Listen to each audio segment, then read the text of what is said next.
c'est... Bon, mais il faut simplement encadrer les gens, puis voilà, tel juge. On a besoin donc de nettoyer un peu. À la limite, c'est initialisé, argent. Vincent m'a dit qu'il passerait peut-être tantôt, dimanche. Et même après le musée. Parce que je l'ai vu hier, mais il n'y a rien d'autre. L'argent, Il y a un Karcher,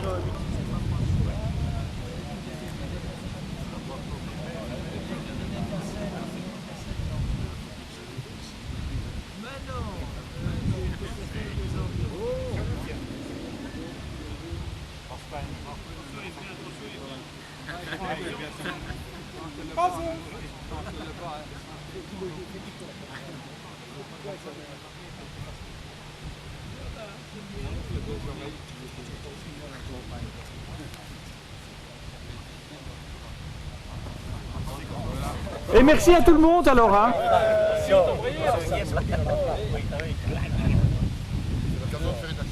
C'est fort demandé. Tiens, on peut savoir si vous êtes content de votre recherche aujourd'hui. Oui, évidemment. Comment on pensait être content de la quantité et surtout du travail fourni par les bénévoles, c'est vraiment très bien. Et franchement, c'était une belle journée. Oui, notamment très peu de pluie, à l'inverse qu'on aurait pu croire. Un bon cru pour les recherches. Excellent. À quand le 10e?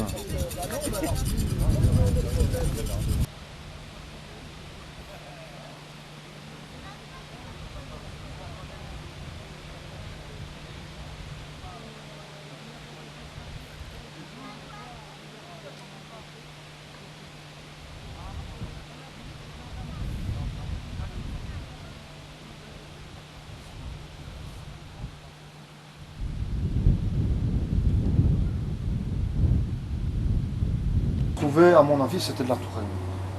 C'était de la tourelle dorsale. Ça, c'est l'avion que vous aviez qui ça. était tombé ici à Sarisbar. C'est ça, le quadrimoteur, donc Avro Lancaster, équipé de moteur V12 Rolls-Royce Merlin. Donc on voit très bien les 4 moteurs ici. Et malheureusement, il était tombé en feu. C'est pour ça que... Mais, en tout cas, une partie de l'aile, droite ou gauche, ça on le déterminera en connaissant les numéros des moteurs. Une partie de l'aile était en feu, tandis que l'autre était relativement intacte. Parce qu'on a pu voir vraiment qu'il y avait un état de corrosion bien différent entre les moteurs d'un côté et les autres de l'autre. Et comment est-ce que vous êtes venu ici, à Sarisbar? C'est toute une longue histoire. C'est une longue histoire qui date de près d'1 an. Jean-Albert m'a contacté en octobre de l'année passée, suite à un reportage consacré à une fouille que j'avais faite de l'épave d'un avion français, un chasseur français à Velleray-les-Brayeux. Et il s'est dit, c'est la personne à contacter pour enlever les ferrailles de sa prairie qui le gênait depuis 65 ans.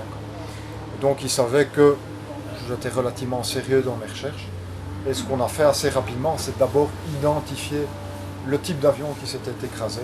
Une fois le type identifié, son immatriculation connue et par conséquent sa mission et le sort de son équipage, on a pu dire, et s'entourer de toutes les sécurités, que cet avion, il n'était pas susceptible de tomber sur des restes humains. C'était donc un bombardier. C'est ça. Un Avro Lancaster. Ça va alors, merci bien. Voilà.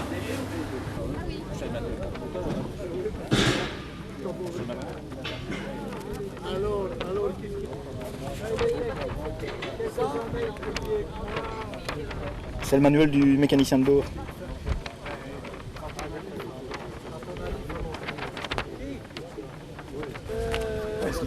Il date d'époque, hein, donc... Regarde, façon que...